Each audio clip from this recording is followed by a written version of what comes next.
What's your favorite scary movie? They mostly come at night. Mostly.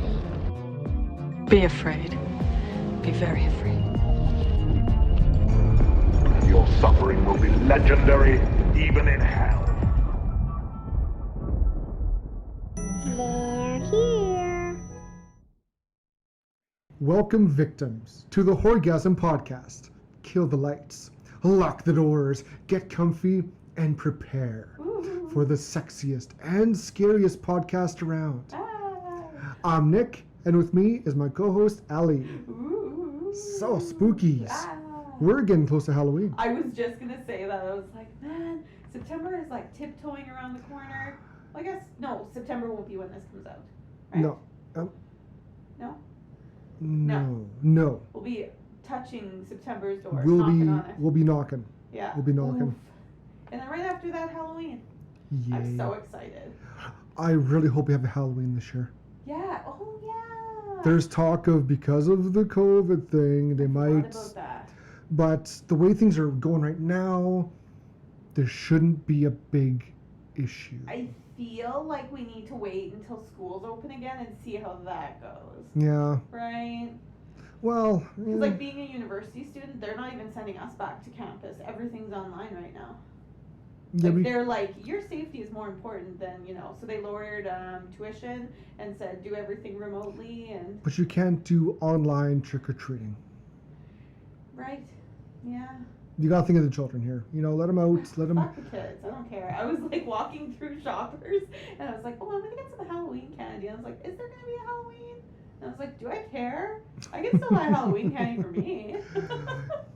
Well, we can always just, Halloween movies, Yes. scary. It's for us. Screw it. Screw Yeah. the kids. Sorry, kids, you're out. Yes. So this week on Talking Chop, we had, you were sadly away. Yes. You were out. I had a great talk with Jan, and I forgot his name. Oh no, I totally forgot his name already. Crap. Oh well. Craig, wasn't it? Craig. Thank you. Thank you. I wasn't even there and I know his name. It's.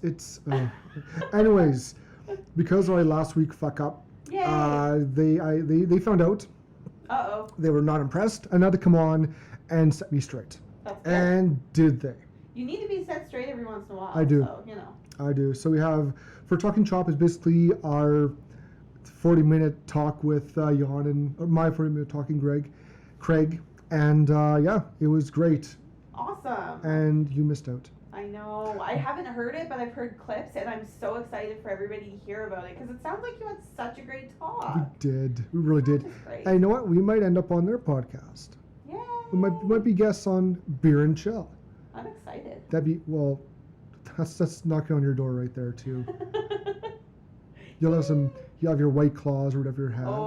Oh yeah. I'll break out. Beer and Chill. I'll break out some spiced rum and Oh, do some clinkies and very some many chat. clinkies. Yes. Oh, I'm into that. We'll see. We'll see what Jan has planned, and we'll go from Definitely. there. Yeah. Well, should we listen to your talking chop? Let's get into my talking chop with Jan and Craig. On this edition of Talking Chop, I have, thankfully, Jan has responded to my fuck up and is now on Talking Chop. I have him here and Craig. And Jan, I would love to right now I'm sure you've heard my fuck up. I messed up the name of your beautiful podcast, Beer and Chill, not Talking Chill. You ruined my day. I'm sorry. Yes. So I How brought dare you you, on Nick. here to formally apologize. I screwed up. You guys are awesome. Beer and Chill is an amazing, awesome, fun podcast. I'm sorry. The Canadian How me, dare you. I'm sorry. You ruined my month. And only thing I was thinking of, right, was like, how did he mess up? I plugged from my show. All day I was just thinking, oh, how dare he? I'm gonna return the favor. So, welcome to Gasm Horror Podcast with Rick and Elizabeth And Mo. and Mo. No, well, again, I sincerely I screwed up. I apologize, and it really gave you guys to come on to my podcast. And this is super promotion for you guys. You got a great podcast. I love Beer and Chill. What you guys talk about is to me interesting, and you just got a huge range of topics, which I find very interesting, and I'm sure everyone else does too. Well, thank you for that. So- As you are a fan of our show, we Oh, are a fan 100%. of your show as well. I never forget the day when I did like on our Facebook page, listen for listen, and you just post your link, Horr-gasm. I was like, oh, this sounds very good. I'm just gonna give it a listen. I gave it a listen, and I write you. I think it was like a private message or was a comment. I'm not sure now. I think it was a comment on a Facebook Yeah. page, and it kind of branched out to private messages, and we became podcast brothers in arms. So Yeah. Since then, like, you helped me a lot. Like, for example, for listens for my show, every time you hear the sound effect of the beer opening, that was Nick's idea. I yeah, didn't came up with it. and from listening, I'm like, okay, he's missing something. Something is missing to really, Yeah. really fulfill or show that this is beer and chill. And Uh-huh. nothing works better than a little like a cracking a beer or Yeah. popping the bottle cap. That's just classic. Yeah. We were supplying the chill, but we needed something to supply the beer. I guess it's so obvious. Being drunk is not enough. There must be a sound effects as well. Oh, there has to be. Has to be. Thank you so much for that, Nick. Thanks Yeah. for having us back on. I think both Jan and I, you accept the apology. I think. Yeah, I think so. Yeah. Good, So, thank good. you. Cheers for having us on. It's always excited to be on other great Oh. podcast.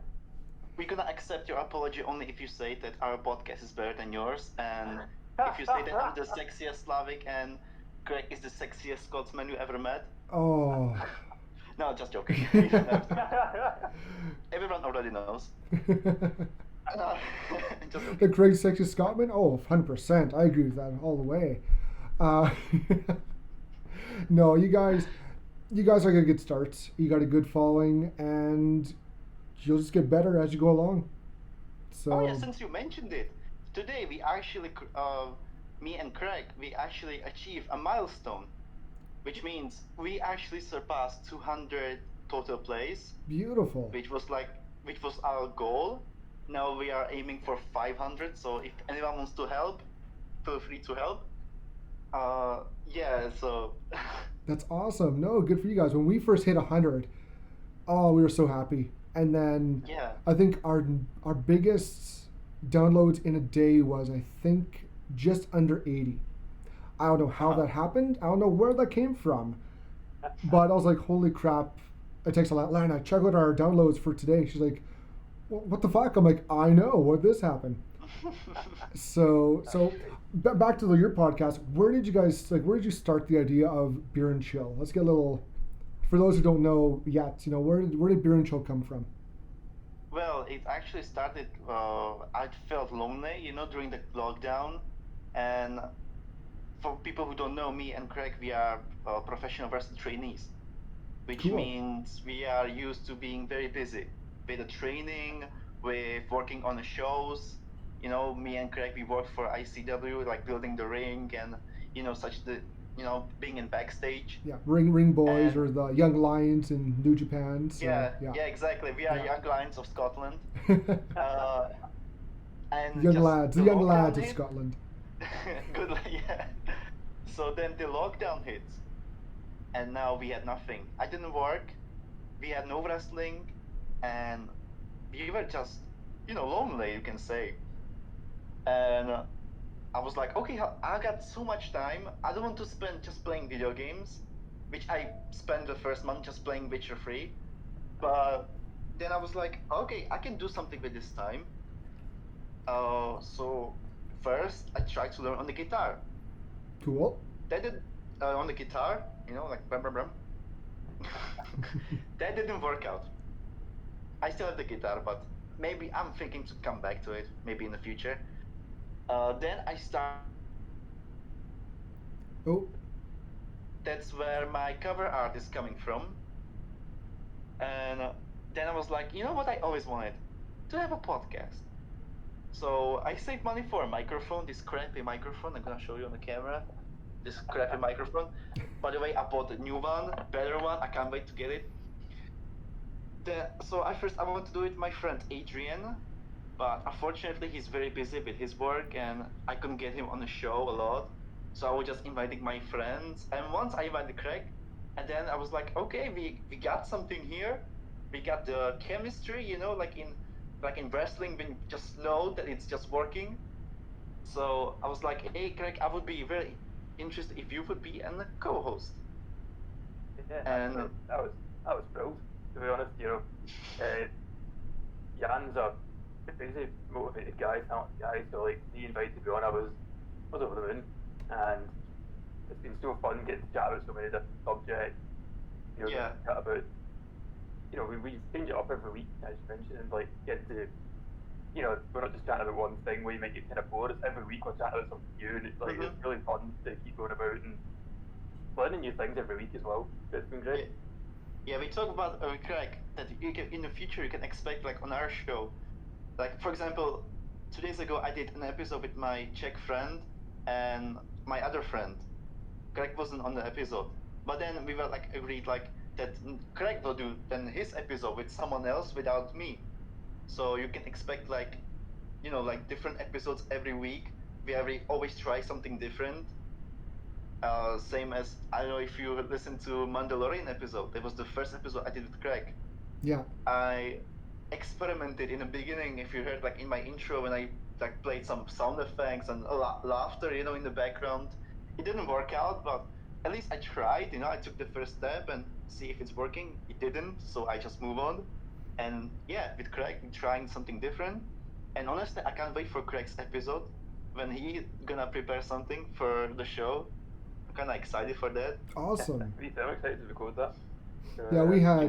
Yeah, we had different ideas planned when we first started out. I was hoping to have more of a sexier opening with some woman with a sexy voice kind of introducing it, but that didn't work out, so I decided I'll just do my Dr. Claw voice, you know, very gravelly, and that worked for a bit, and then we're like, you know, we need to change. It's not quite what we want now.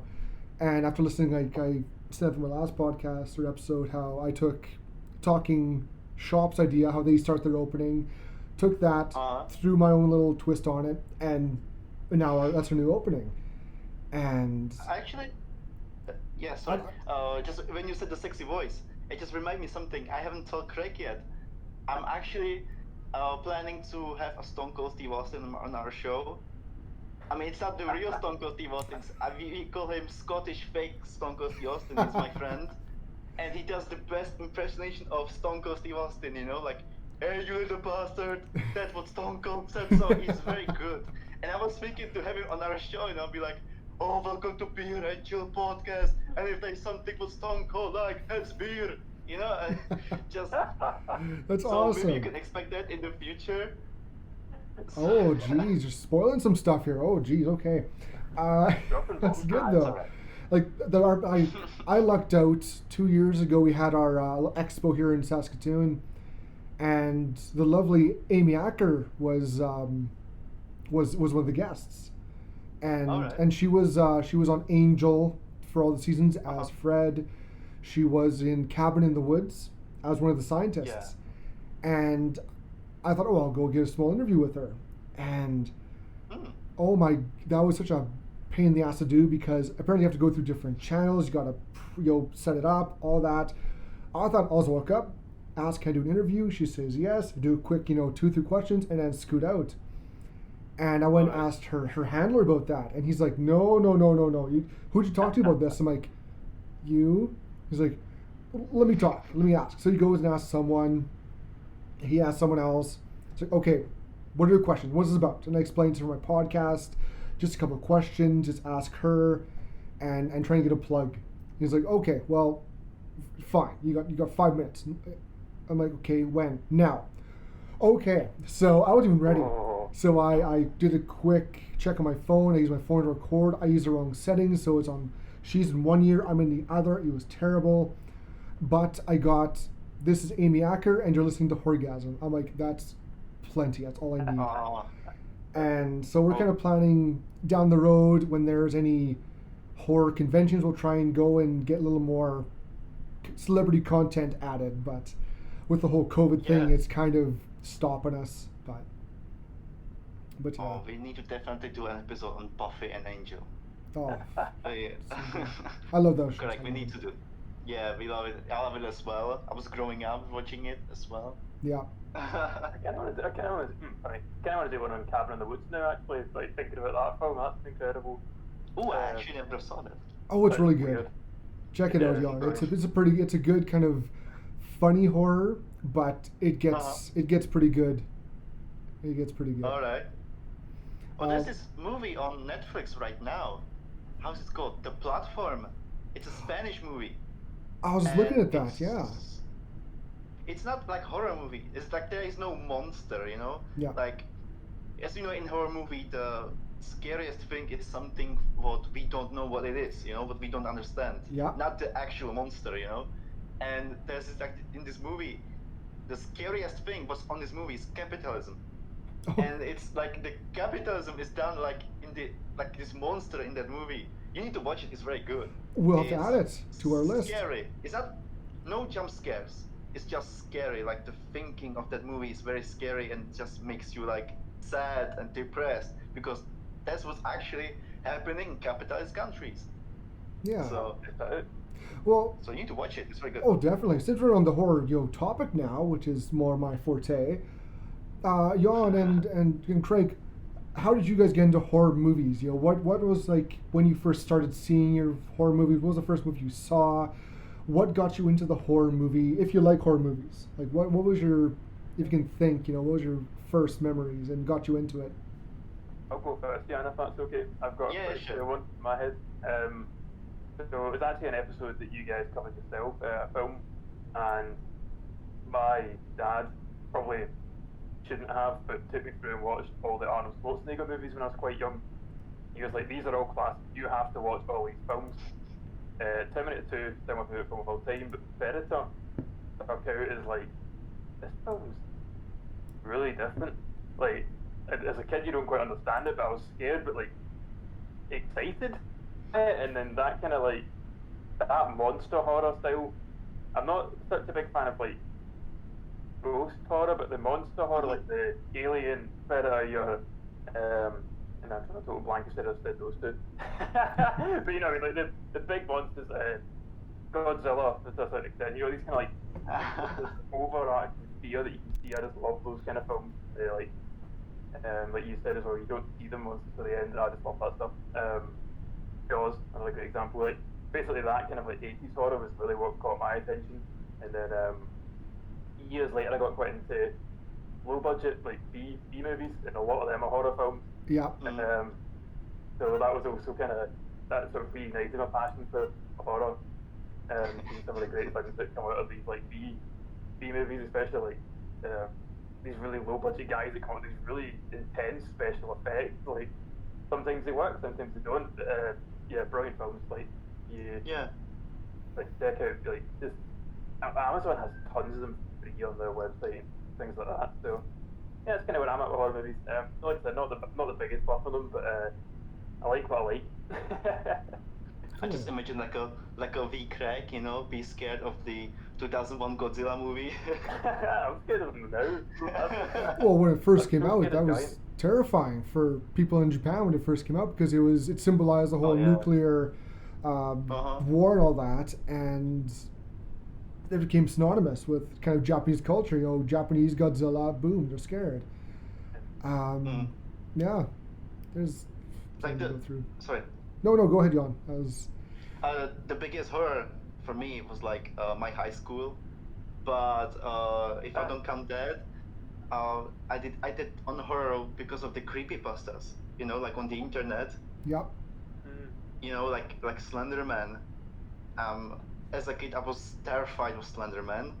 I don't mean the movie. I'm scared of the movie because it's such a. Can I swear? Oh, you sure can. You sure can. No. Oh yeah, you can swear. Swear away. Let them have it. What can I swear? In that case, it was very shitty movie, like absolute garbage, And then so as a kid I played the game, the Slenderman, the 8 pages, when you have to collect in the forest. Oh, that's so terrifying, especially if you're a kid. And then I just remember at the camp, my friend told me about the creepypasta of Slenderman, and just being like in the forest in a camp, just 3 of us, and then he's talking about Slenderman. That's scary. I was scared of Slenderman a lot. So as you can see, like my biggest nightmare is like a tall person, with long arms. So yeah, but like in the movies, like proper movies, I don't know, like I don't think I'm just like, like you will probably know, Nick. Some of the movies lately, like the horror movies, are just these cheap cash grabs. Not saying all of them. Oh, I know what you mean. Like Yeah. people don't know what's scary today. They think that if you put like 5 jump scares, that's scary, that's horror. No, yeah, maybe you can like jump, like for 1 second, but you're not scared for the rest of your day. Like I never seen Slenderman. I was scared of it. That's horror.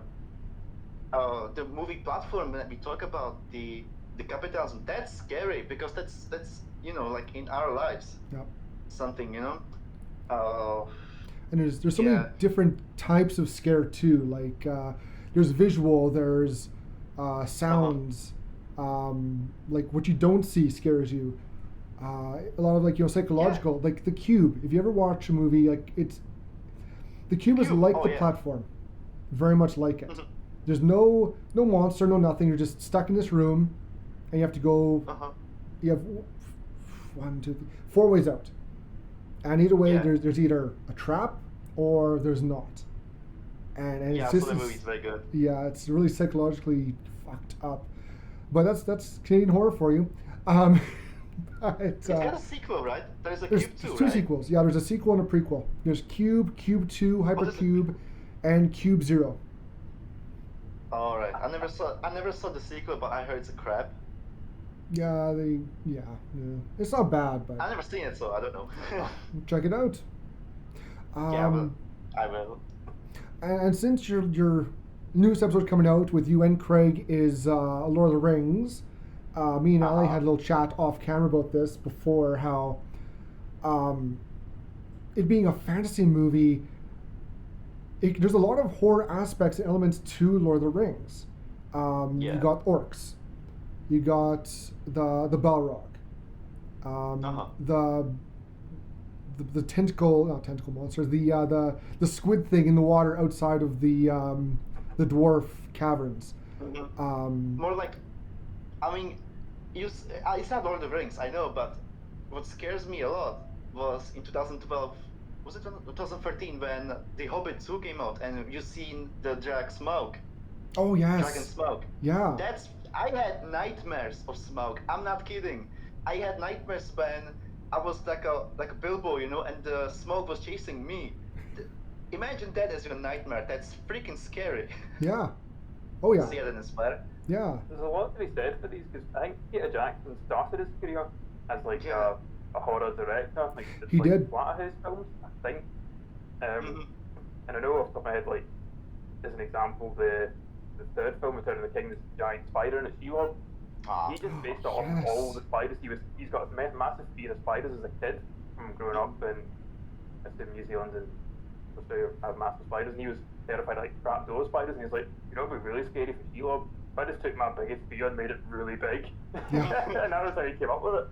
There's a lot of like little bits of horror in Lord of the Rings. Like you got the Ghost Army as well in the third one. Yes, exactly. And things like that. It's like, there's a lot. There's a lot in it. Do you remember the scene from Two Towers when they had to go to the swamp and there were dead bodies in the underwater? Yeah. Oh, that creeped me out. Yeah, I was scared of it. I had nightmares about it as well. Yeah, I'm that's. not kidding. I remember the nightmare to this day. I was in my house, right, and I look out the window and I saw the swamp with the dead bodies. And That's then I was in creepy. it. Like I will never forget that nightmare. The same as smoke chasing me. And you need to start watching films so close to bedtime, mate. Maybe I don't know. Watch just scary films in the morning and then watch like I don't know, Frozen at night, and I know that can be quite scary as well, but you know. Then I'm gonna be like scared of Frozen. The thing is about the Swamp one though, the Swamp is really scary because it's based off of Tolkien's writing himself, and he obviously just came back from World War One when he started writing Lord of the Rings, and apparently the Swamp thing is supposed to symbolise like dead bodies and like the trenches and all that kind of like how they were just stepping over corpses every day in World War One. Is that's what it's supposed to be? And I think they did a really. I'm actually kind of getting goosebumps now talking about it. They did a really good job of showing that in the film with the white faces all poking at the surface. That's pretty grotesque. But since you told me last time when we did the episode on Lord of the Rings, and you told me it's like metaphor in World War One. Now when I'm watching Lord of the Rings, I see every detail when they met like what was a reference to World War One, like the soldiers, like how they think and how does it feel for them to return home after a war and they change and all that, the depression and the PTSD. How's it called? Shell shock. Shell shock was Shell shock, right? yeah. Yeah. So. Yeah. Oh, totally. And some of the I get more relations from Lord of the Rings and World War One is the just the like how you see the bad guys are always more ugly looking. Like the orcs were just ugly. The one commander in Return of the King, the one commander who's got the gimpy arm and like the smushed kind of pudgy face, like that guy was creepy looking as well. I think they spend a lot of time like making you uncomfortable just through the effects. I'm glad you mentioned I could talk about the special effects and those stuff. I'm a huge fan of like Weta, the guys that make them, and they, for example, one of probably the most famous jump scare in Lord of the Rings is about when Bilbo tries to snatch the ring, and he instantly turns from cute little noble guy, as is in the Fellowship, turns from the cute little noble guy, and he goes like, teeth and this horrifying face. Apparently, the way they filmed it is they actually redid his makeup like 10 times, and then like got him on scene to do it over and over again in slightly different makeup, and then gelled it all together using special effects. This is why it looks so creepy, but also quite natural in a way. It's just pretty weird. So instead of just going, we'll just special effects it between all like right there at the end, they did 10 cuts of it, so it's really incredible, like the work you put in to scare you. So it was effectively one jump scare. That got me when I saw it in theaters. When it first came out, I saw I think 3 times in theaters. Every time that got me. Whenever Still gets me now. It does. Just the look, the quick cut from him being the old-looking Bilbo to just the sharp teeth. His eyes get all crunched up, and he reaches out for it. And his like, I'm like, whoa, what? This is Lord of the Rings. No, this isn't scary. And yeah, it's a good. Just like So, see, and when I saw on the Lord of the Rings episode, when I was a kid, I didn't get it, right? I didn't get that it's the influence of the ring. When I was a kid, I just thought that those people are just jerks.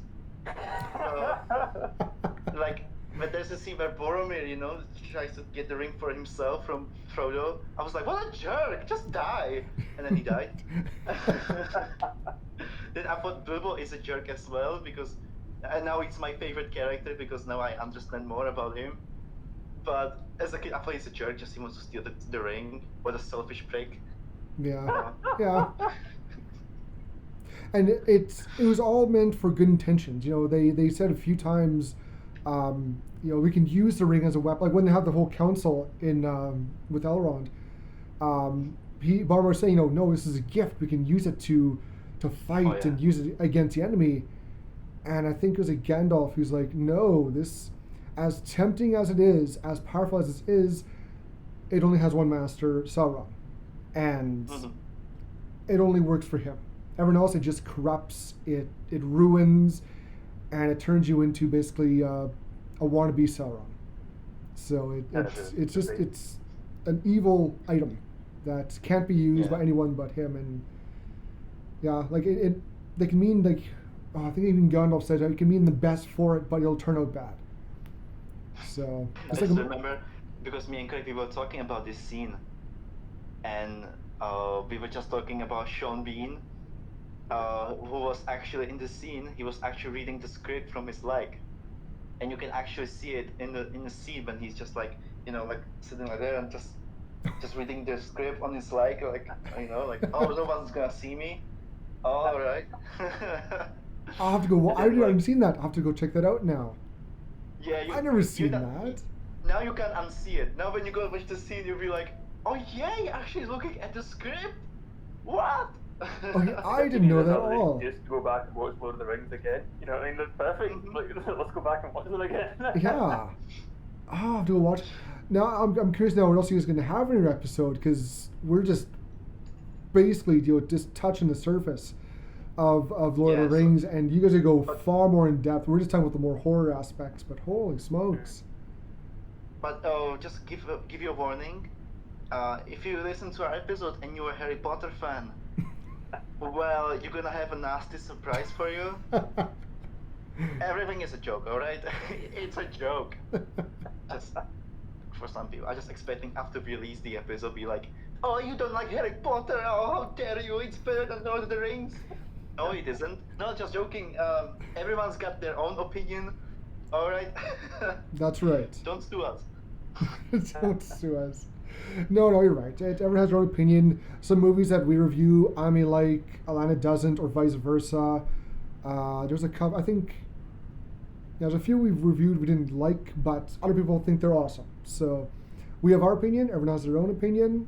Good for them, good for us, whatever. It makes it good for conversation and discussion like we're talking right now. That reminds me like NXT war with AEW. Like, no, AEW is better. No, NXT is better because it's WWE. Like, it's the same. People can't love both. They just need to choose a side. Exactly. And it's toxic. I'm sure I said before, wrestling fans are the most toxic fans ever. Especially on social media. It's terrible. I mean, have you seen Star Wars? Those are toxic. Ooh, yes. We're not having a battle between who has the most toxic fans. That doesn't end well. And now, like, I'm reading, like, people are, again, it's a bunch of polls on Facebook, or people throw who's better, who would win a fight, Michael from Halloween, or Jason from Friday 13th, or Freddy Krueger, or Pinhead. And I'm like, they fight, whatever. It doesn't matter who's better. Exactly, yeah. Yeah, Jason's got a higher kill count. Cool. Michael's more of a psychopath. That's true. They're all different but great in the same way, and people need to realize that, hey, we can all like this together. We all have different opinions, but in the end, we all like horror, or wrestling, or Lord of the Rings, or whatever. Exactly. Yeah, we're all fans of the franchise, and be thankful for that we have. It's not just yourself. We got others a part of it, so you're not alone. Yeah, we can love everything except Harry Potter, of course. Oh yeah, Harry Potter. Who cares about Harry Potter? I thought we're going to end on a nice note there, Jan. Alright, sorry. No, okay. You can love everything, even Harry Potter. It was hard to say, but even Harry Potter. Quick Harry Potter question then for you guys. Who taught sex ed in the Harry Potter movies and books? Because that was skipped over entirely. Nothing. They never tell you about any subject that's like, did they learn like math? Probably not. Did they learn like geography? But to answer your question, I'm guessing Snape. Just imagine Alan Rickman having to do it going into hell. Oh, Wait, that'd be are you great. talking about sex right now? Yeah. Alright, I didn't hear that part. Alright. Just imagine like Brumba be like, oh, Brumba, sorry, that's how we call them in Czech. Dumbledore, yeah, Dumbledore. Just imagine like Dumbledore be like, so, this is a butterfly, alright? Or Snape just comes, does his, just stroll in, just all serious, slams a book down. Today, children, we're talking about sex. And just go from there, like, just so nonplussed. Get that stick out of the table. Oh. I can see it. ladies, put away your wands, or you won't need them here. My terrible Snape accent.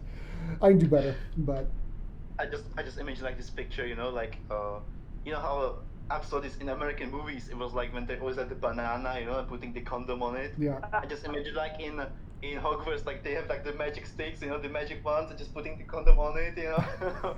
Be like, this is how you protect your wand. Or the Weasley twins, they could make Dark like arts, man, protecting. dark arts. Got This- so much hate. Jeez.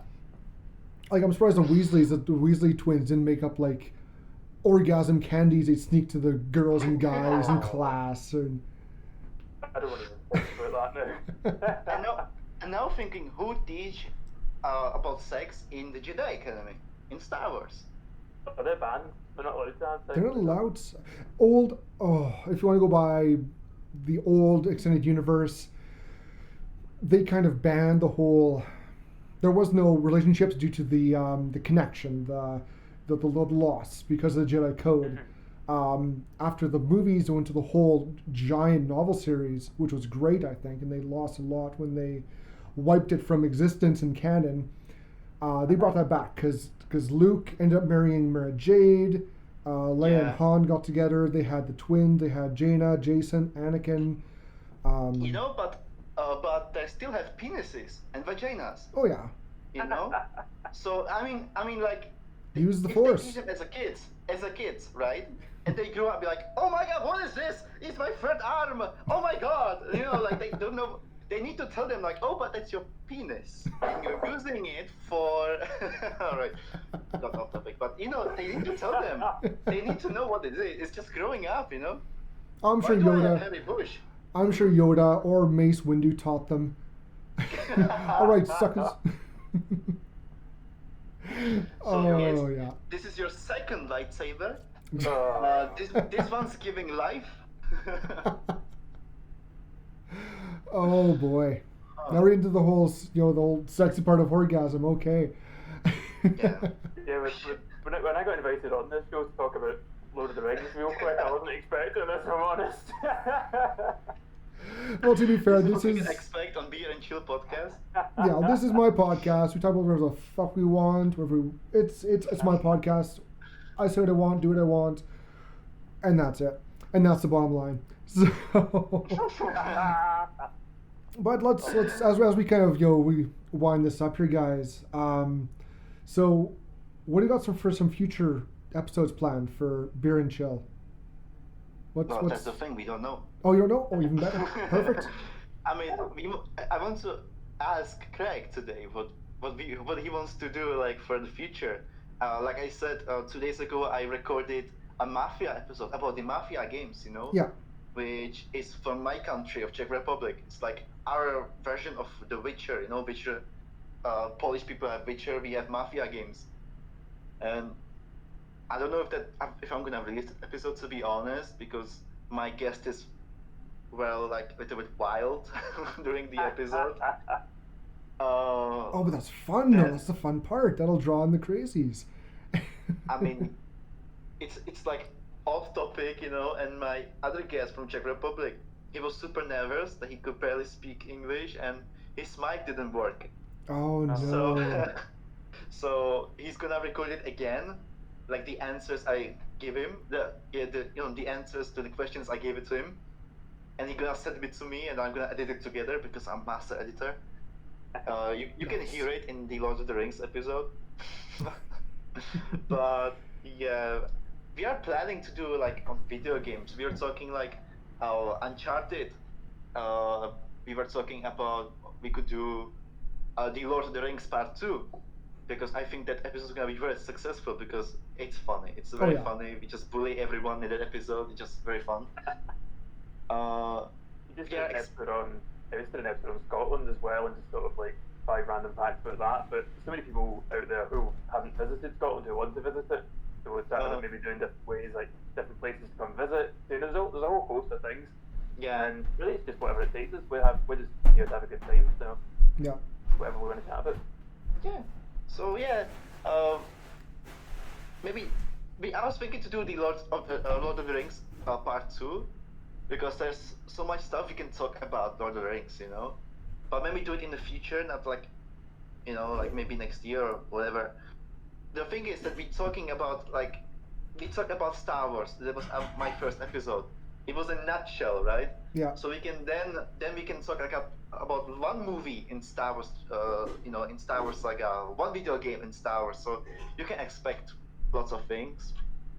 And I was also thinking that we will let people choose. Yeah, like we would do like you know, like post it on Facebook, and what people wants to hear, if someone's listening to us, they can like answer like, oh, maybe you should talk more about wrestling, which I don't want to be honest. I just want to keep podcasts away from wrestling, like keep it as two separate things.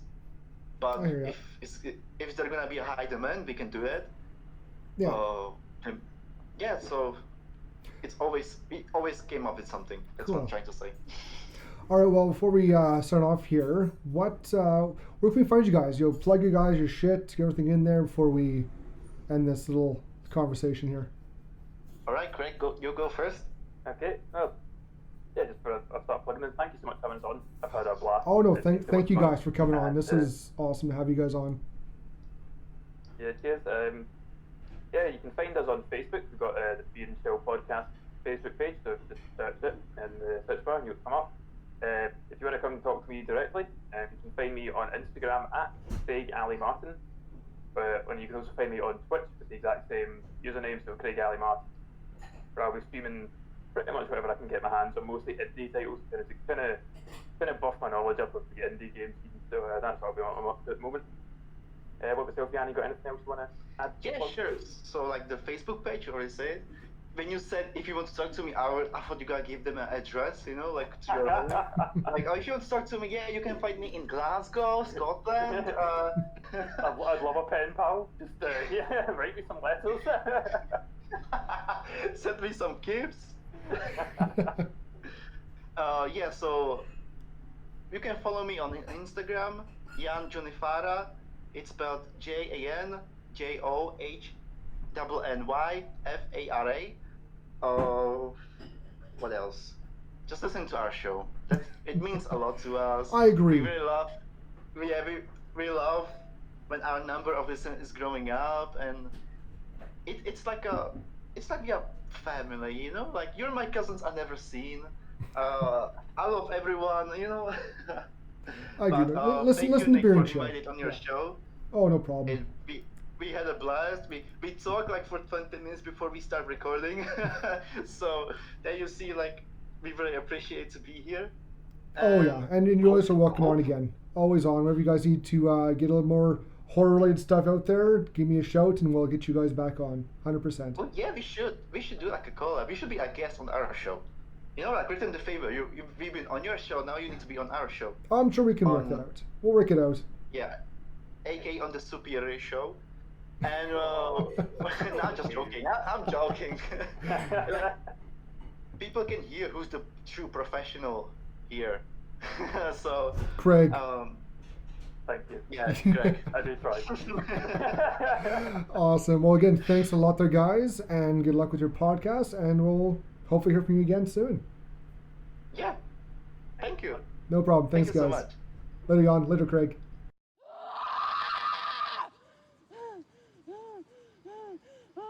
Fucking rich people. All right, so thank you, Jan and Craig, again for that awesome talk for everybody to listen to. And this week we watched Ready or Not, and it was a 2019 movie. It was directed by Matt Bettinelli-Olpin and Tyler Gillette, and it was written by Guy Busick and R. Christopher Murphy. Okay, that wasn't that bad. Well done.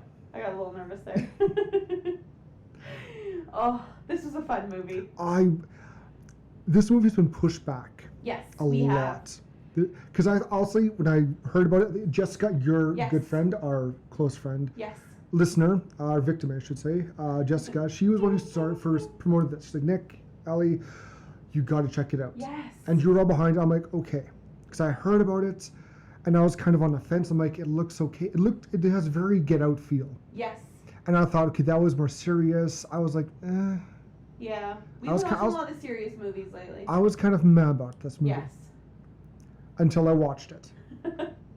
And then, oh my God, this is a great movie. It was so good. Wow. I listened to the Dead Meat podcast review this, and it was good.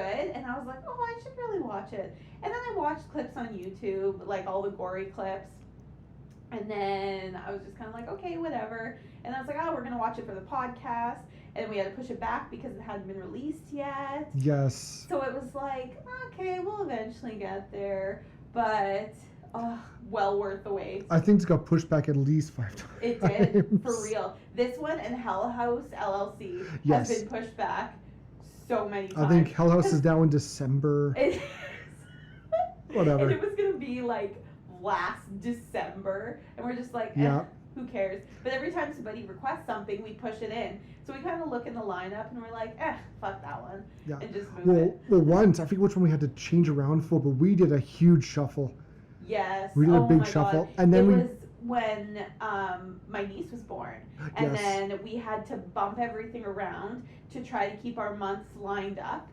Oh, that was a nightmare. And even then, I think we still got kind of screwed up due Yes. to, I think we'll blame COVID for that one. Oh my God, it has been But, a mess. We've had a messy beginning of the year with like births, deaths, COVID, Yeah.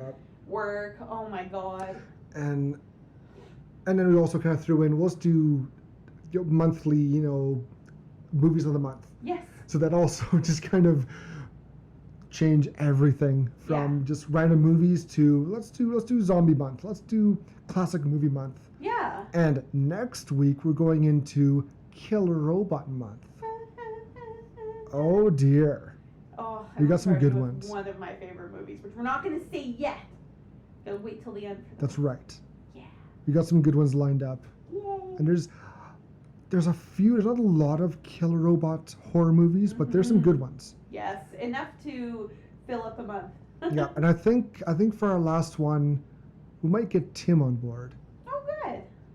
Yeah, I think so. Fun. I think we'll have to, just because it's a well-known movie.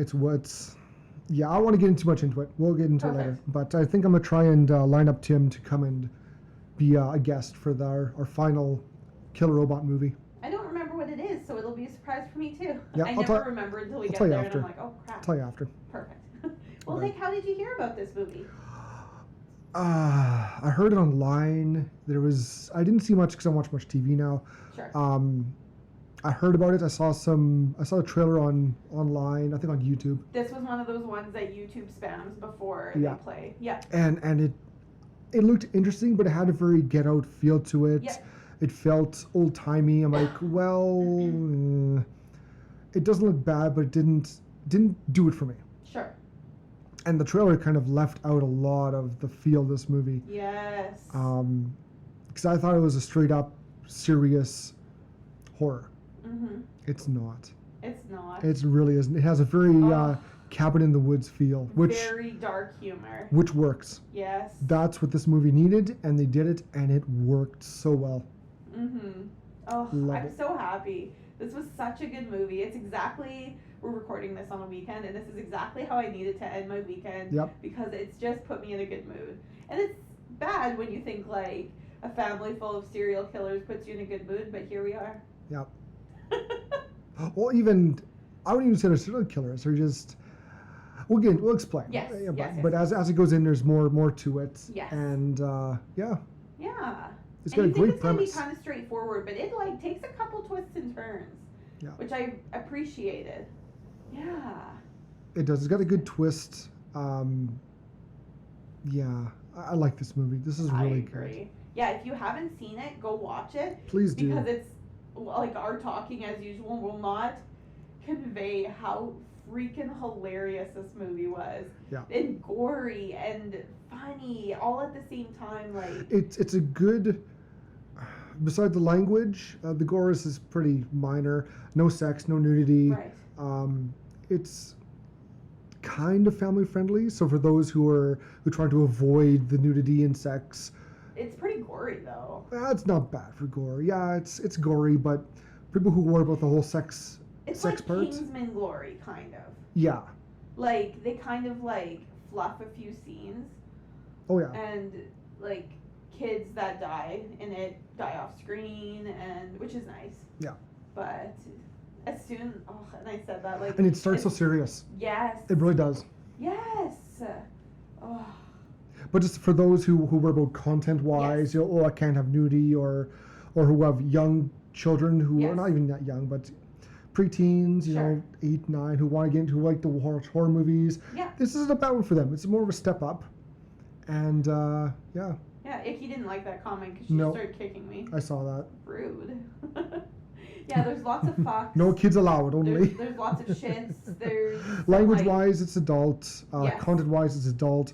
Sex and nudity, none. Nothing. Yeah. So that's for you know, for our good victim Tasia. Mhm. She tries to avoid that for her girls sure. who like to watch horror movies with her. Right. So I like to throw a bit of what's in it for those. An FYI. Yeah. Mhm. Awesome. Others who don't care, it's still a good movie. It is, totally. Well, should we get into the characters? I think we should. Yay. So we have starring, It's a small cast. kind of small, yeah. We Yeah. got Samara Weaving as Grace Ladomas. So she's like the main character. She's the bride. Yes. Adam Brody as Daniel Ladomas. Oh. He's the husband. He's the brother. Yeah, the heir to the family. Like that he's the older brother. Younger.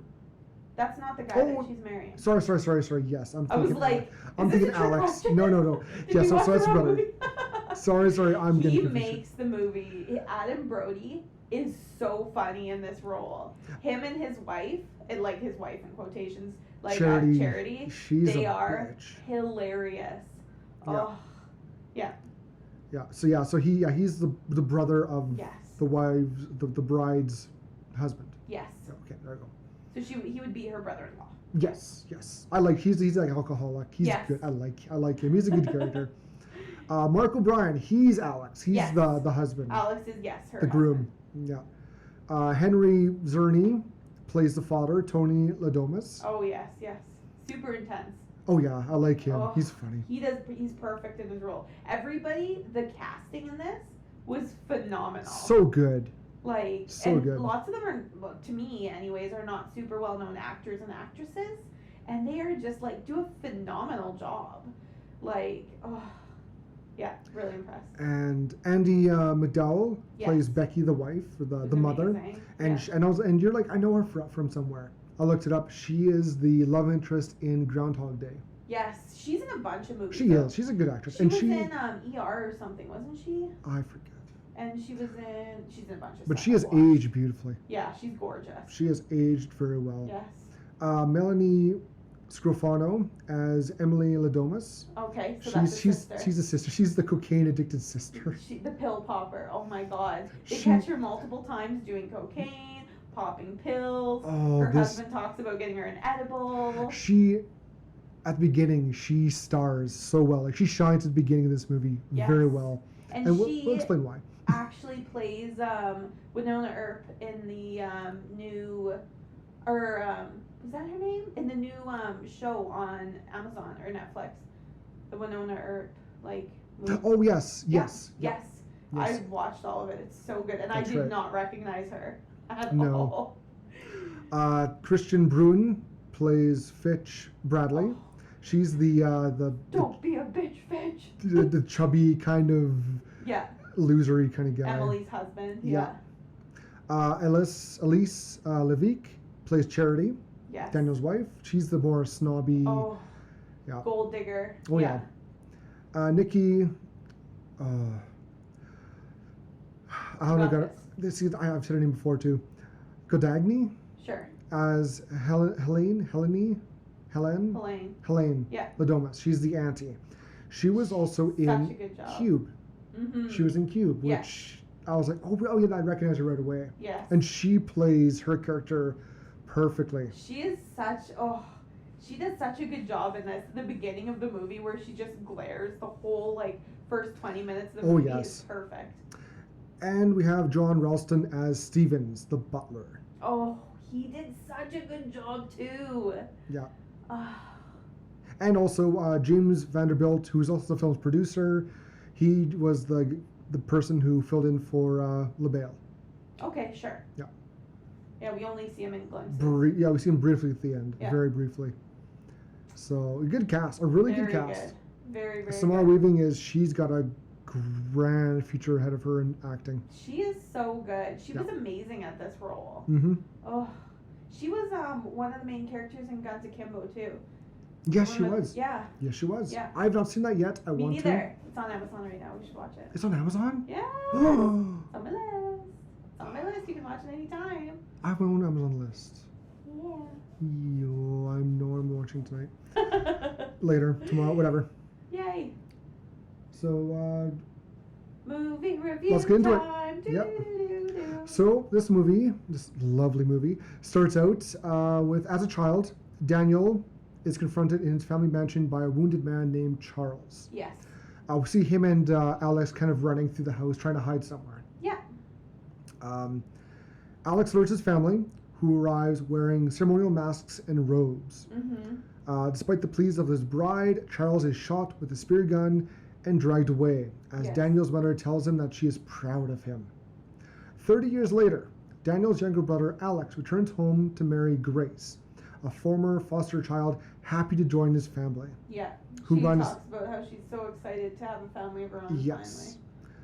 Who run the successful Ladomas Family Games Company.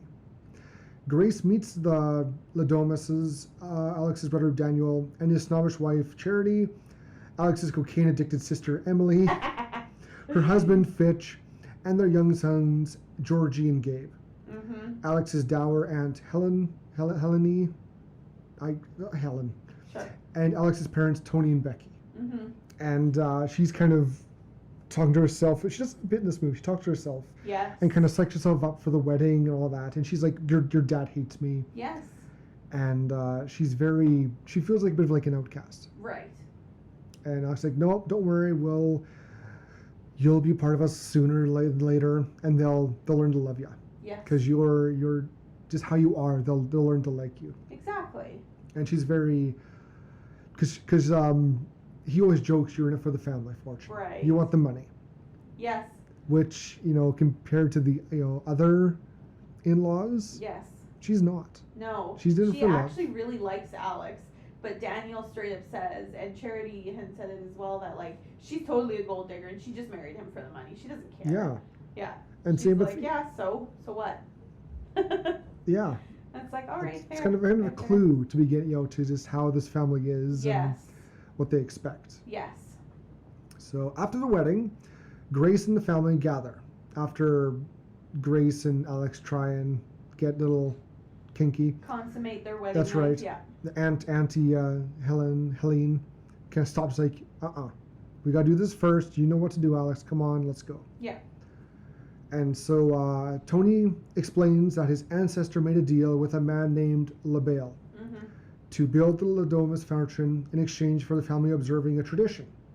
Every new member draws a card from LaBelle's puzzle box, Yes. naming a game that they must all play. I guess he was on like a ship with LaBelle Yes. and told him, here's the box. If you solve it before we get to shore, it's yours, and we'll Yeah. make a deal.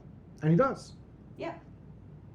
Nothing like some witchcraft to get your fortune Yeah. going, you know? So basically, they take a blank card, put it in the box, Yeah. and the new member who is married into the family has to draw it out, and they play the game that comes out. Comes up. So it could be chess, Chess. checkers, Old Maid. Fitch had yeah. to play Old Maid.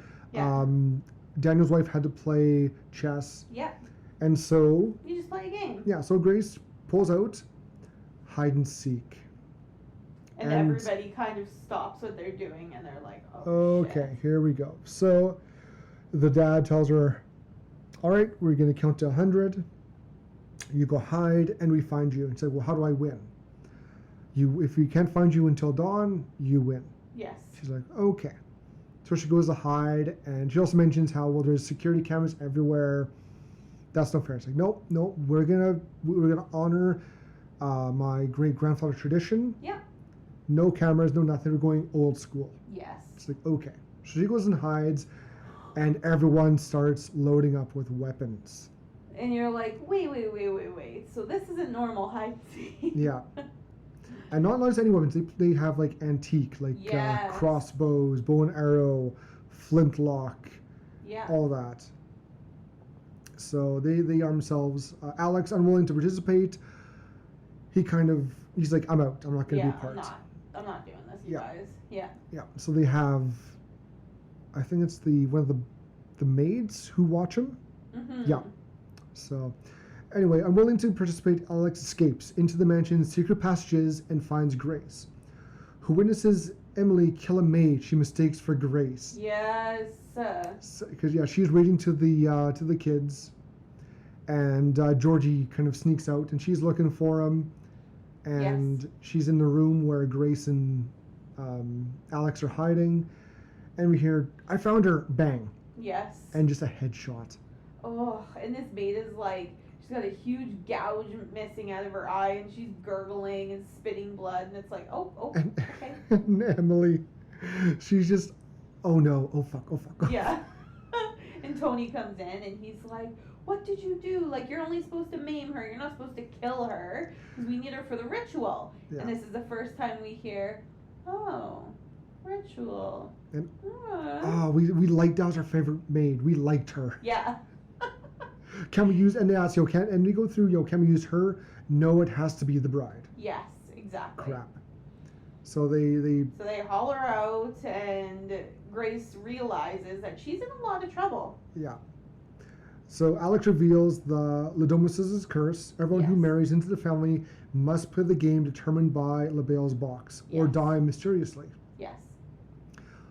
Only hide and seek Yes. also requires the family to kill the newcomer. Yeah, so only it's hide and just seek. hide and seek. Yes. So it seems like it only happens like Aunt Helene when she was she was the last one that it happened to, it seems, and that was 30 years prior. Yes. So it seems like it's obviously skips quite a few years, and then LaBelle, in quotations, chooses when the next sacrifice. There has to be because of what he's done for the family. Exactly. They have to give back. Yes. So Because, deals with the devil and all that. Sell your soul. yeah, with the mansion locked down, Alex leaves to disable the security system and allow Grace to escape.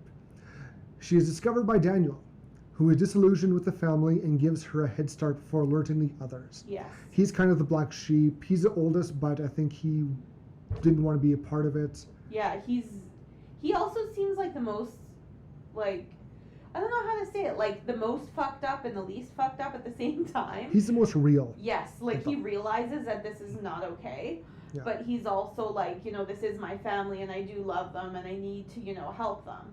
Yeah. He's really honestly caught between a rock and a hard place. Yeah. But As the Ladomus's bicker, determined to capture Grace and use her to perform a ritual before dawn, yes. Emily accidentally kills another maid. Again. Yes, because she's like, oh, I left my pistol in the other room. So she grabs her husband's crossbow, Yep. which goes off and kills the maid who just walked in with the bolt through the throat. Actually through her mouth, out the exit. And as Helene is trying to give a big speech about how they have to do this, she's gurgling, she's making sounds. Helene's like, you know what? Fuck this. Yes. Takes her big axe and decapitates the poor maid, putting her out of misery. Yeah, put her out of her misery, basically. Yes. Oh my god. So Alex, he unlocks the house, Yes. but Grace's escape is blocked by the family butler, Stevens, Oh. who He is does great. Oh, he gets, I'm sure, paid a lot. Yes. Alex destroys the security system before he is knocked out and restrained by Daniel and Tony. Grace is discovered by another maid who was hiding in the dumbwaiter, Yes.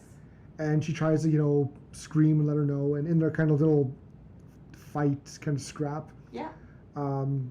Grace hits the down button, and the maid accidentally, she's herself. The maid accidentally crushed herself to death in the dumbwaiter. And this maid is actually kind of funny. Before she crushes herself to death, she she's sitting and she's crying in this dumbwaiter, and she's like, I don't know what's going on. Help, please! I don't even really work here. Mr. Ladon just likes how I dance. Yeah. I'm like, oh. And Grace is like, okay, we'll switch spots. And she kind of, no. She's here. She's like, no, don't you talk. Yes. And then she hits the button and she gets stuck in the dumbwaiter as it goes down and she dies. Gets smushed. She gets smushed. Yeah, all crushed and smushed. Yeah. Grace then escapes to the stables and finds Georgie, who shoots her in the hand. Oh, and it goes like right through her hand. Oh yeah, little bastard. Yeah. Like he's what, 9, 10? Yes. And Like it's a young kid. And so she pistol whips him. She punches him. Oh yeah, She just punches. She's like, you little fucker, and punches him out. And Go-Cat jumps up. She falls into a pit filled with corpses of the Lodomas's previous sacrifices, and she climbs out. Yeah. But actually doing so. I was gonna say, is that all we're gonna say? Is she climbs out? Oh no.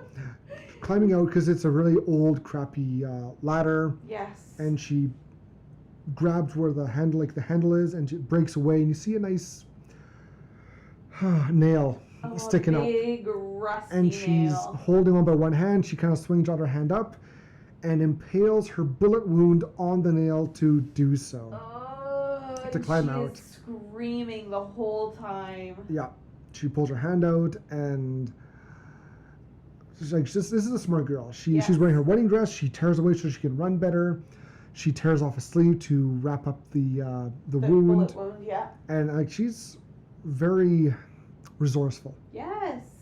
And as she progresses, she gets more ruthless, and by any means necessary, she's going to survive. Yes. And I like that about her. I find her very... Which makes it more real, I think. Like, this movie is very, it's not just like everybody's ready to just go gung-ho and kill this woman, no holds barred, right? Yeah. Like we talked about earlier, like, Fitch goes down into the study to Google how to use a crossbow. Yes. And, like, obviously Emily, like, has no idea what she's doing, so she shoots 2 people by accident. And then at this part, when Grace is running away, Charity, she's, like, having a smoke break, and she's like, oh, finally, and she, like, lines up her shot and shoots, and the crossbow goes, like, way up in the sky, and she's hits like, a bird, and she's like, fuck. Because it's very, like, that's what makes it real. Because it's not like, just this, they're all these ruthless killers, blah, blah, blah, They work for a fucking toy company. Yeah. They don't know how to do this. They haven't done this for 30 years. And they even argued this wasn't supposed to happen. Yes, This wasn't expected. Exactly. And they're like, well, and they kind of think, well, we don't have to do this, do we? And they're like, oh, no. Helene is very, very, not pushed on him, but she's very adamant that if they don't do the sacrifice, they're dead. Yes. They don't say how. Yes. Nope, just say we don't do it by dawn. By dawn, she die, or we die and she lives. So for the family's sake, we have to sacrifice this girl. Exactly. So she climbs out. So she gets to the fence and she squeezes through. She kind of breaks off one of the bars, and in doing so, she slices her back. Like, she's having a rough time too. Yeah. And also, how I said she's getting more better, not better, but more tougher as she goes along. Because at first she was begging, pleading, you don't have to do this. Yes. She was whimpering. She was scared. Now she's, I want to survive. She's in full survival instinct. And she flags down a motorist who drives off swearing, yeah, like, get the fuck out the road. And her reaction. Yeah. I love her scream. She's like, you tiny penis fucking fucker. Like, yeah, she just rages, and and her quote, I hate rich people. Yeah, I hate rich people. So Stephen finds her, produced by Stephen, she fights him off. So good. That's and takes his car. She chokes him out, takes his car. She tries to call the police using OnStar. I was gonna say it's called, like, what do they call it? Whatever. I forget. Car talk or some stupid thing. And so she calls OnStar and she talks to this poor guy named Justin. Yeah. And she's like, what can I help you with today? She's like, people trying to kill me, call the police. She's like, oh, okay, I can do that. And it's the computer's acting up. I'll have to do a reboot. She's like, Justin? Yeah. Police. Justin, just call the police. Call the fucking police. And he's like, you don't have to swear. Yeah. But yeah, he informs her that the car's been reported stolen and shuts it off. Yes. So he kills the car. Yeah. And she's sitting there and she's like, what? She's like, no, Justin, no. And she's like, well, I called the and it's just police. silence. And he's like, well, sorry, the police are on your way. They're on their way, so just hold tight. And she's like, Justin! And he's like, whoa, is there anything else I can do for you? And she's like, yeah, Justin, go fuck yourself. Yeah. It's so good because you think that she's getting away, and then every time it's just these stupid little things. Yeah. Steven pops up. He's like, oh, gotcha. Smashes the window and shoots her with a dart. Yes. Knocks her out. So he kind of pops through. He ties her up, and he's driving her back to the mansion with his phone on like a video call to the family, and they're watching. Mm-hmm. And Stevens, he likes to he loves the 1812 overture. That's his favorite song. Yes. He's always humming it or singing it. He turns it on full blast as congratulatory to himself. FaceTiming the family. Yes, and they see as she wakes up, and she's kind of scooching over to stop him. Yes. And the family's like, Stevens, behind you, turn the volume, turn the damn music down. So she kicks him a bunch of times, knocks him out, rolls the car, apparently killing Stevens. But as she's crawling out, Daniel shows up. Yes. And he knocks her out. Yeah.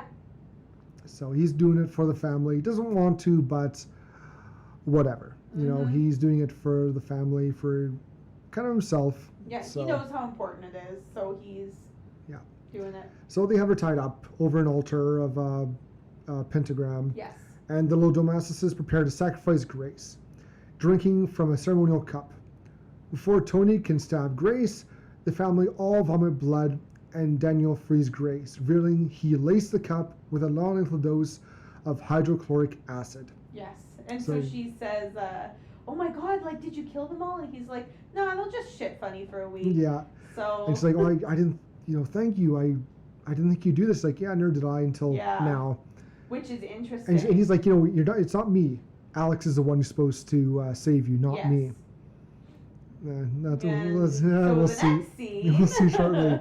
So Charity shoots Daniel in the throat, his wife. Yes. Because she doesn't want to go back to the way she was. Exactly. Yeah. And she doesn't want to die. Because, again, they don't know how, but they just say, like, everybody will die. They're under the threat that if this game is not played and she's sacrificed, they all die. Yes. And Grace disarms, and I love this. She just walks up, lifts the hand up as Charity tries to shoot her, bang, goes aside, bang. She gets the gun away, and she points at her, click, and then click. Yeah, she tries. She is not fucking around. No. And I love that about this character. I love it with Grace. Oh. She ends up pistol whipping her. Yes, and then this is who gets pistol whipped. Yeah. Kid deserves a pistol whipping. Charity was kind of the snobby. She had it coming. Yes.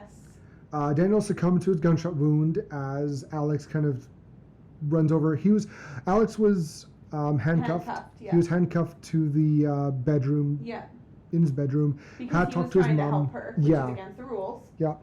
Had a talk with his mom. Yeah. And he got free, and so he runs to his brother's side as he dies. As Becky finds Grace. Well, she runs into Tony first.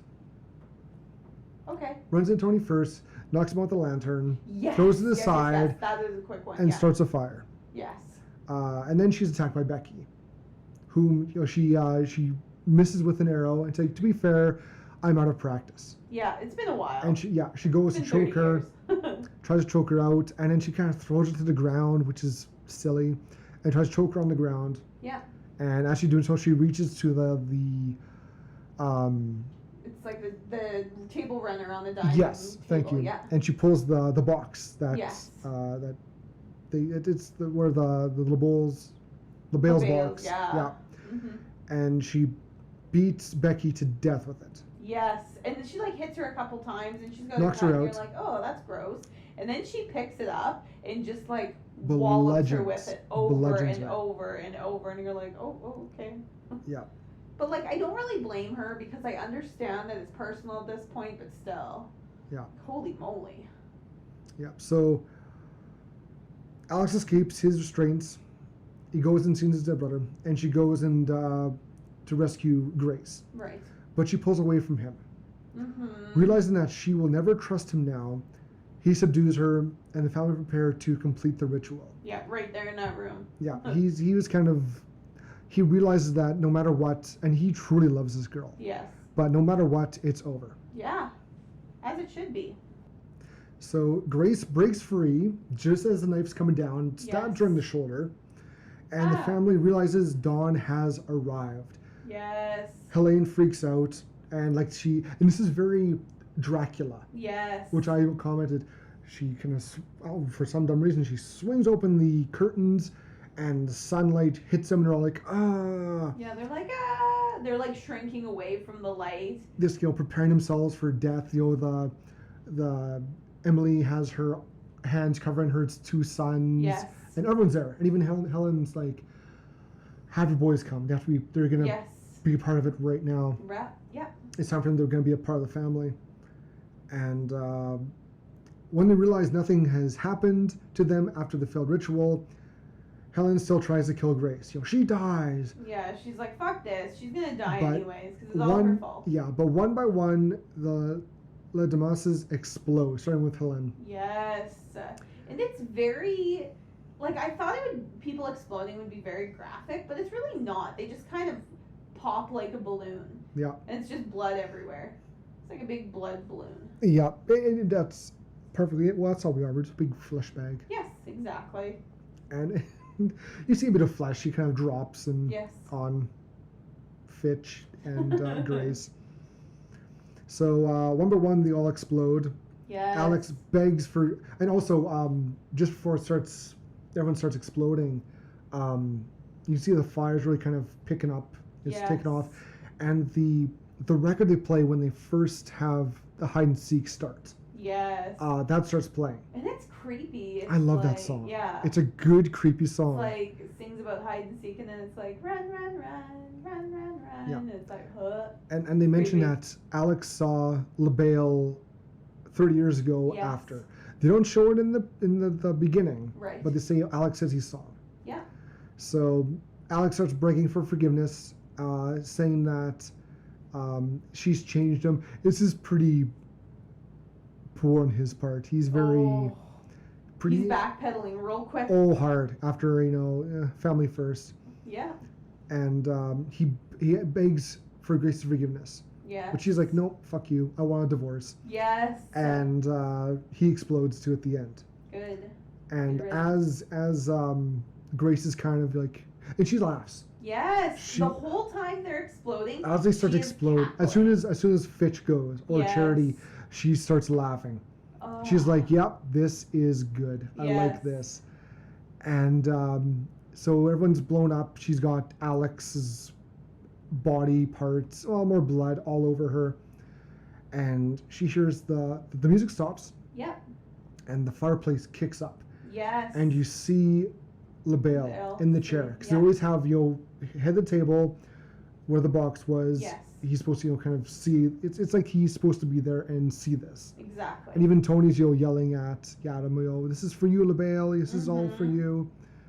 And you see him kind of give like a nod. Yes. Like, well done. Yeah. You survived. You won the game. Because he's all about the games. It's all about the game. Well done. That's great. And the name LaBelle sounds very similar to one of the names from the devil. Sure. I forget which one now. Yeah. I believe it though, but they say like while they're sacrificing her, they say "Hail Satan." They do, yeah. So LaBelle is basically Satan. Satan, right? Yeah, he's one of the different names. names. Made a deal with the devil, and that's like the trope, right? Yeah. But so then whatever, the house is on fire. Soaked in blood. Yeah. Grace, she grabs Becky's cigarettes. Yeah, lights a cigarette outside the burning mansion as the police arrive. Yeah. Questioning about what happened, she replies, "In-laws." The end. So nonchalant about it. So good. Oh. And it's a callback because you see at the beginning she has a smoke with Alec. He's like, he takes a drag and puts it out. Yeah. Saying, no, they don't like that too much. And I think is it Charity or Becky asked her. I think it's Becky.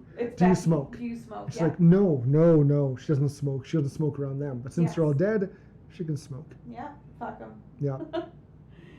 This is a great movie. I was so impressed. I am too. Oh, I was need to give really more movies impressed. like this a chance because this was phenomenal. This was really good.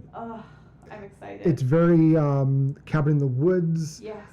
It's got a bit of a Evil Dead feel to it. Yes. The third one, Army of Darkness. Yeah. It's got some nice dark humor. Oh, it's just rife with it. So, Yeah. like, the whole idea of it, like, it's very, very much like a thinly veiled, like, joke about capitalism and, you know, eat the rich and all that kind of stuff. Oh, Like, yeah. I love when we kind of can joke about these sort of intense topics and make a hilarious movie about it. Oh, yeah. Yes. It was good. Also the fact that every in-law who married in was greedy. Yes. They wanted the fortune. They were in for the money. Exactly. Fish was in for the money. Charity was in for the money. 100%, yeah. They were there for the money. Exactly. They had no problem selling their souls. Exactly. Because everyone in the family sold their soul. Yeah. When Even- they play, it must be when you play the game. That's what it is, right? Or it's just when you're probably initiated or something. Because Right. Alex said that, I think, yeah, when Alex talked to his mom, Becky, you know, I thought it was normal. Yeah. Sacrificing the goats, chanting. Yeah. I thought it was normal. So the two young boys must have also done that too. So they've already sold their souls. And what made Grace different is that she wasn't in it for money. She was in it for love. She Yes. loved Alex. Alex loved her. Mm-hmm. But I think he knew, you know, crap. You know, Yes. Yeah. You I get don't stuck. think I don't Yeah. think she would have, if she had a different game, if it was chess, if it was something else, I don't think she would have lasted. I don't think she would have sold her soul. No. I agree. So I think that's why LaBelle chose her for the high chose seat. yes. I agree. Yeah, that's interesting. Just the premise behind it. I'm sure it's been done before, but it just, I don't know if it's ever been done this well. This sort of selling your soul and Yeah. like in this and making it comical. The reactions. Yes. The reactions, how they, you know, oh, that was our favorite maid. We liked her. Yes. Yeah, it was just very, not slapstick, but But aloof. lighthearted almost. Yeah. Yes, very aloof, and I love that Yes. about this. That was the kind of humor that was needed for this movie. Exactly. Because if it was heavy the whole time, like it just would have been a heavy movie.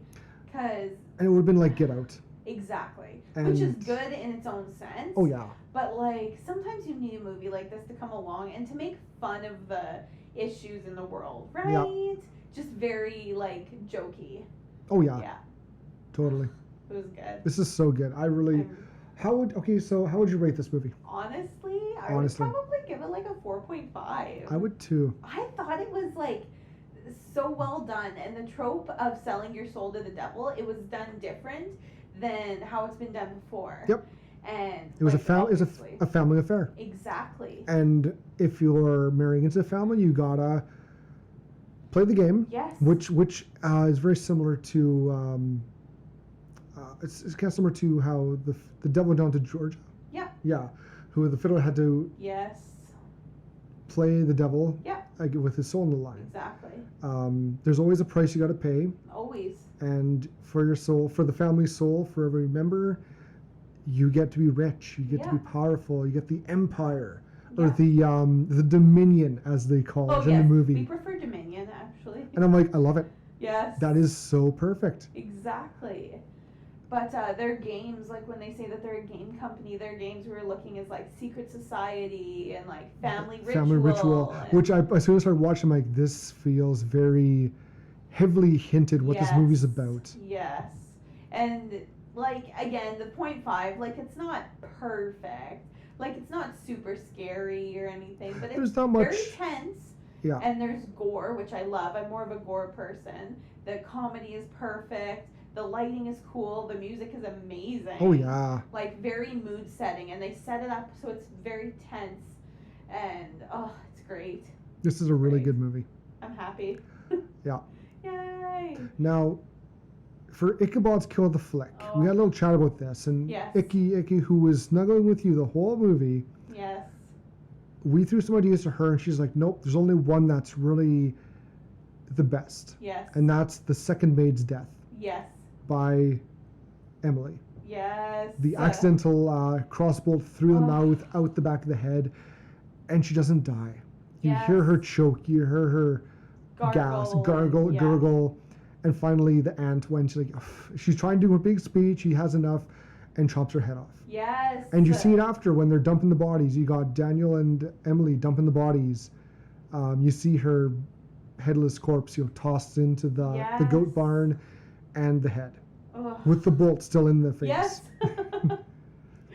Yeah, it was good. It was definitely a good kill. I liked all the big pops at the end. Those were really good. Yeah. But it has to be just that the one. gurgle, Daniel had been runner-up due to being shot in the neck. Yeah. But it's so cliched, Exactly. This is bloody. Yeah. But by his wife, that's got to double hurt. That's got to hurt your neck and hurt your feelings. You know what I mean? Because you brought her into this. But it sounded like they were it was a very crappy marriage they hated anyways. each other. She was in it for the money. He probably just needed she's an attractive woman. Yeah. She probably needed a piece of ass. So. Yeah. And they didn't have any kids. Yeah. Yeesh. That was Fitch and Emily. Yeah. Those poor kids. And next week, like you said, we're starting Killer Robot Month. Killer Robots. And we're going to start with Chopping Mall. Yes, which I'm so excited for because I love this movie. Oh, it's such a good movie. Yeah. It's the most typical 80s movie that you can possibly get.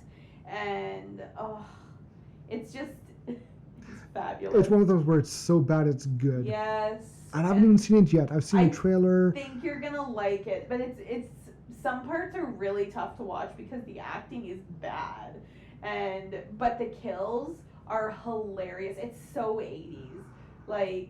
I think you're gonna like it if you like those 80s sort of movies like I do. Yeah, you're gonna like it.